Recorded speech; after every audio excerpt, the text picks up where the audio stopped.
Hi, I'm Lisa, and welcome to Lesson 8 of our note reading course. In this lesson, we're going to be learning two new landmarks, high G and low F. We're going to practice them using the NoteRush app and also our PDF worksheets. Let's get started.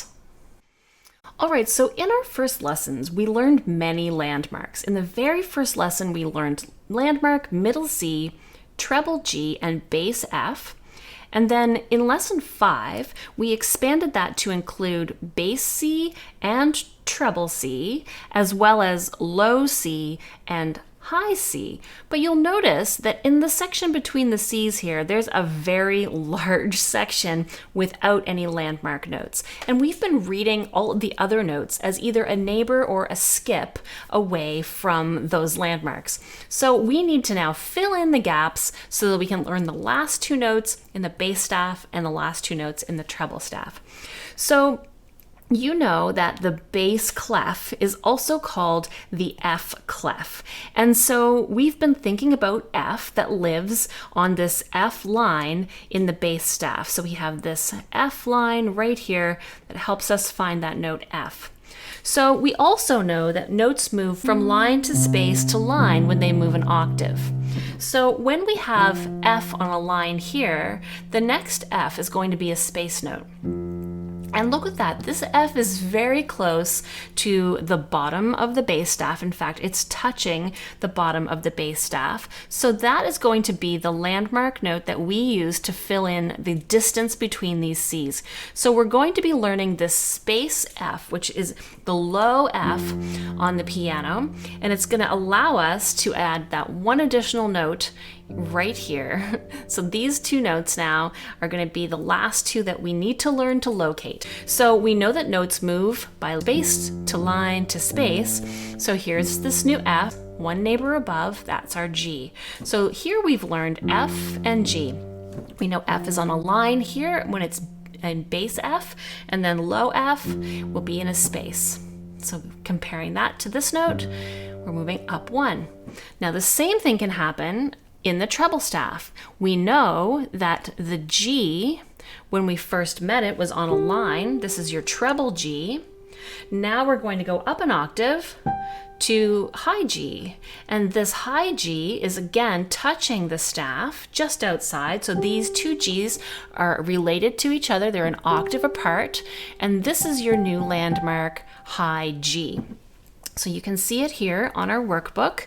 You can see it's labeled, and it's going to be this high G, very close to high C, but just touching the staff.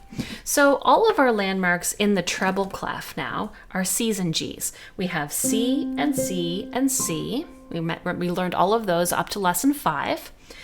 And then we had G from lesson 1, and now our last landmark, G. So anytime you're thinking about treble staff, you're thinking about G's, because it's G clef, or C's, which are those mirrors. Now for the bass, it's also called the F clef, and we learned to play this landmark, this bass F, and now we know that this F lives touching the bass staff.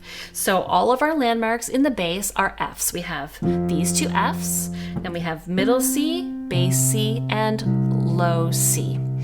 All right, so make sure that you really know those landmarks. And there's just the two new ones. And if you want to practice or get lessons on the other ones, you can skip on back through the previous lessons.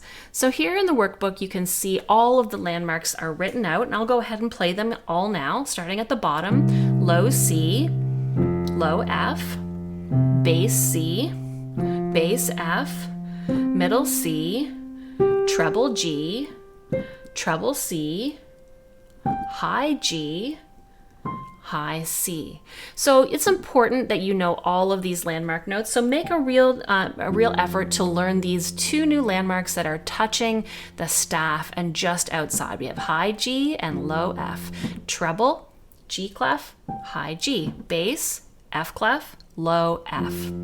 All right, now let's have a look at the workbook here. We're going to find the QR code for the lesson activities on NoteRush, and also there's going to be a few pages of note naming. So let's go ahead and do the NoteRush exercise next. I'll go ahead and load it. All right, so here you can see there's 5 notes in the treble staff and 5 notes in the bass staff. The reason for that is because once we find our high G, that middle space note, we'll be able to play its neighbors and its skips. So we're going to be thinking about this note anytime it's a treble note, and we're going to then look for the line notes that are neighbors around it and the space notes that are skips around it.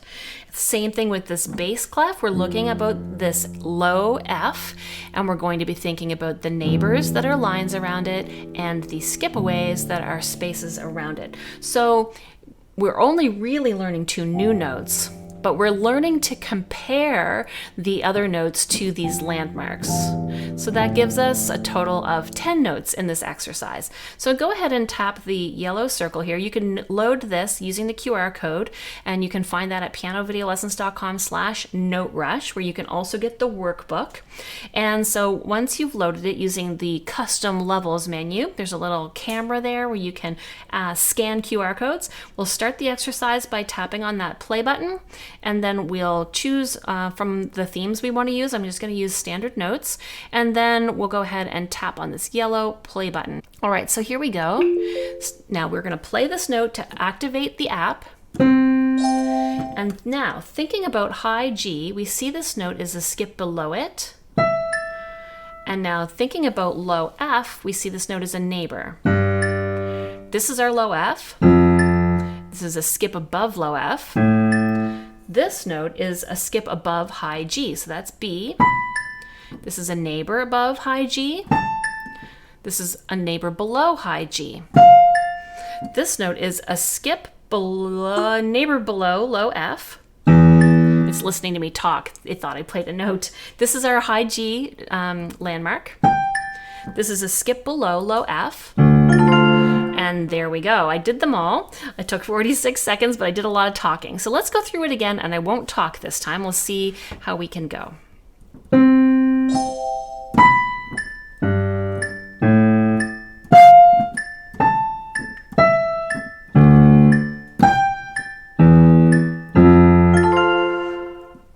All right, much faster that time. A new high score, 11.3 seconds. If I do it in 10 seconds or less, I'll get all 5 stars. All right, so let's hop back over to the workbook where we'll do some pencil practice. All right, so you can go ahead and print out this workbook, or you can work using your iPad like I am. And we're going to be practicing drawing some of these notes. So here we're starting with this new F, but first we're going to refresh or review that this is our bass F and this one is the new low F. So we're again thinking about that relationship of an octave going from a line note down to a space note. So practice drawing a bunch of Fs on this top staff, and then we can go ahead and do the same thing for the other notes. So this one is now doing the neighbor that is related to that new guide note F. We have the G just above it, and we're finding this other G in the bass staff. And again, reinforcing that when you're an octave away, you have one space note and one line note. Now we'll go over to our other new guide note. So here we have G. That's our original treble G on the second line.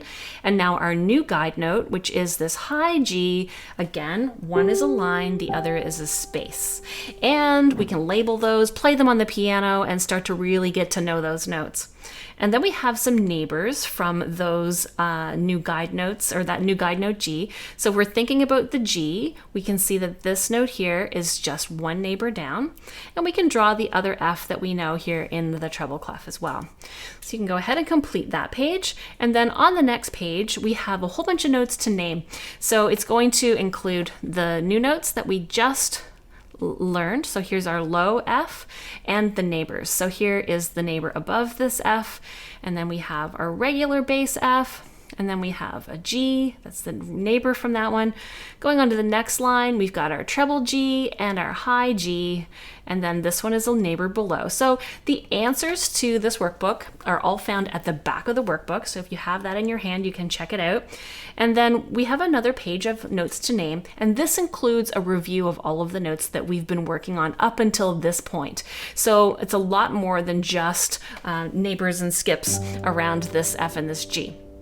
So, or F and G, there we go. So you can go ahead and name all of these notes. I'll do a few together here. We've got treble G, we've got the skip below, high C, or the neighbor above your new note G. So this is A. So there's two ways of thinking of that high up note, whatever one makes you more comfortable. Here we have close to middle C, we have D, and close to middle C, we have B. Now we're very close to this low F, and this is a neighbor above, making this note a G. And then we have that new guide note F. So make sure you really learn these new guide notes, because when we start to get in this area here, sometimes people have trouble figuring out the notes. And then here we have our other guide note, low C. I'll just do a couple more. We've got the high C on this page. Here's our new guide note G. And then this one is also a guide note. It's our treble C. And then another guide note, we've got G, and then another guide note, middle C twice. You'll notice this line is just going straight down the guide notes, just to really reinforce that sometimes notes are just super quick to learn and remember. And then other times we're going to compare them briefly to other notes.